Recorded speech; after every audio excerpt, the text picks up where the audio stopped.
Hi! It's a brand new episode at nandito na naman ang inyong Mina dahil oras na para tayo ay magluto. Ang lulutuin natin ngayon ay isang pasta dish. Tawagin natin itong salted egg shrimp pasta. I'm very sure na hindi kayo mahihirapan sa pagluluto nito dahil yung steps at yung mga ingredients nito ay napakasimple lang. Kaya kung ready ka na malaman ang recipe na ito, samahan mo na ako sa aking kusina. Welcome to Minang's Kitchen! Para dito sa ating recipe, ang gagamitin natin ay yung egg yolk o yung pinakagitna ng ating salted egg o itlog na pula. I-scoop nyo lang ng kutsara yung ating egg yolk pagkatapos ilagay nyo sa isang bowl. Pero kung sakaling gusto nyo talaga maglagay ng white part ng ating salted egg ay pwede naman. Siguro half lang ng isang buong itlog yung ilagay ninyo para hindi masyadong umalat. Tapos tansyahin nyo na lang yung asin na ilalagay nyo dito sa ating dish. Kapag natapos na kayo dyan, imamash natin yung ating mga egg yolks. Kung meron mga buo-buo, ay hatiin nyo ito ng maliliit. Pero huwag nyo na masyadong pinuhin para yung sauce na gagawin natin mamaya ay meron pa ring texture. After nyan, ay itabi nyo na muna yan at umpisahan na natin yung pagluluto.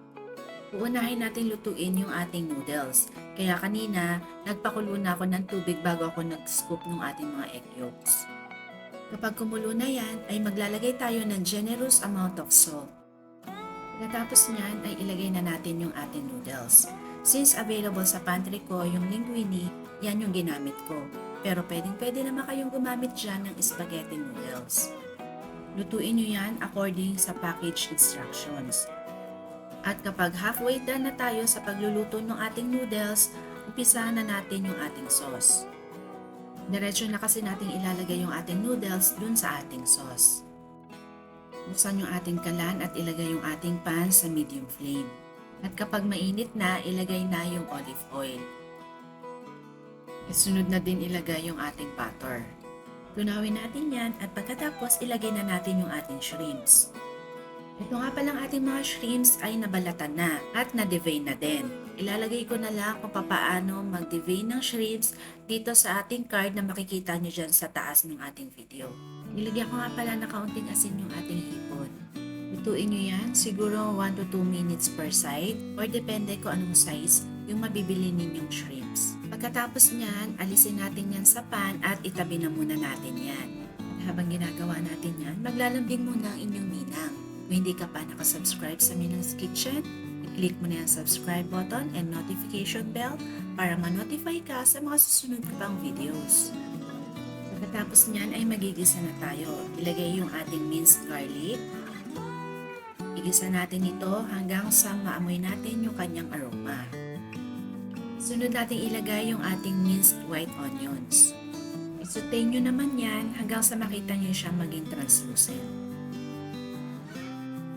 After nyan, ilagay na natin yung ating na-mash na salted egg yolks.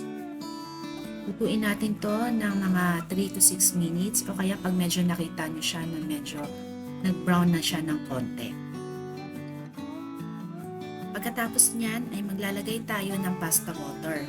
Dideglaze natin yung ating pan para makuha pa natin yung mga flavorings na nandun sa ating pan.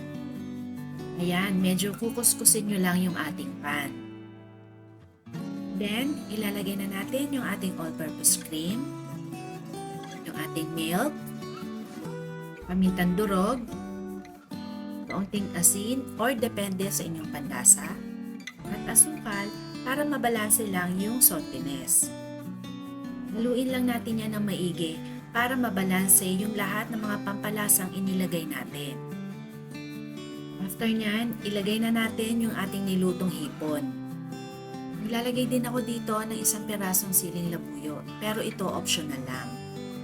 Haluin natin ito at pagkatapos nyan ay ready na itong ating pasta. And by this time, luto na yung ating noodles. Kaya diretso na natin ilalagay yung ating noodles dito sa ating sauce. Hahaluin nyo lang yan ng maigi hanggang makoat nyo lahat ng noodles ng ating sauce. At pagkatapos ay ready to serve na itong ating pasta dish.